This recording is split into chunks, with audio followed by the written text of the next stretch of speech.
प्यारे बच्चों, आज हम कक्षा 6 से 8 की वर्कशीट नंबर 96 करेंगे बच्चों। वर्कशीट नंबर 96 कॉमन वर्कशीट है बच्चों, क्लास 6, 7 और 8 के लिए। तो देखिए बच्चों क्या दिया हुआ इसमें। आपने चमोली जो उत्तराखंड में पड़ता है में हिमस्खलन से भयंकर तबाही के बारे में सुना होगा। ये एक प्रकार से प्रकृति का प्रकोप या प्राकृतिक आपदा है। सदियों से प्राकृतिक आपदाएं मनुष्य के अस्तित्व के लिए चुनौती रही है। ऐसी कोई भी प्राकृतिक घटना जिससे मानव के जीवन या सामग्री को हानि पहुंचे वह प्राकृतिक आपदा कहलाती है। हिमस्खलन, भूस्खलन, भूकंप, ज्वालामुखी, सुनामी, चक्रवाती तूफान, बादल फटना, जंगलों में आग, आसमानी बिजली का गिरना, बाढ़, सूखा जैसी प्राकृतिक आपदाएं बार बार मनुष्य को चेतावनी देती है बच्चों। वर्तमान में हम प्राकृतिक संसाधनों का अंधाधुंध इस्तेमाल कर रहे हैं, जिससे प्रकृति का संतुलन बिगड़ रहा है, जिसका दुष्परिणाम हमें भुगतना पड़ रहा है।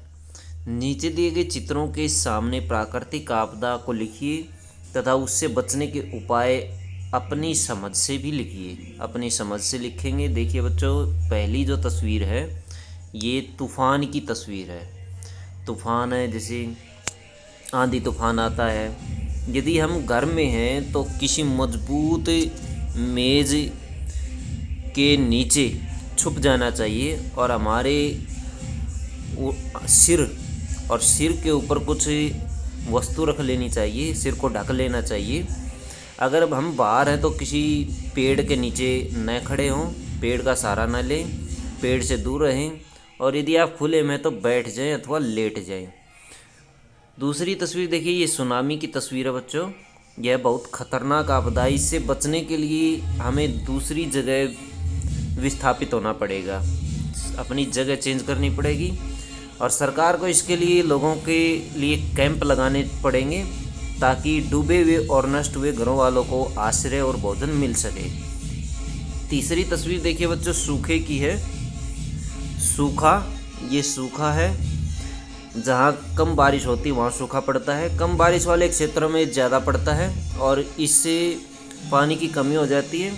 इसके लिए वर्षा के जल को इकट्ठा करने की तकनीक विकसित करनी चाहिए और तालाब और बावड़ियाँ बनानी चाहिए। तालाब और बावड़ियाँ बनानी चाहिए बच्चों। देखिए ये है जंगल की आग। ये तस्वीर जो है जंगल की आग की, इसकी वजह से आसपास के क्षेत्र बहुत प्रभावित होते हैं और आसपास के क्षेत्रों में आग फैल जाती है। इससे बचने के लिए हमें दूसरी जगह स्थापित होना चाहिए और सरकार को आग बुझाने के लिए इंतज़ाम करना चाहिए।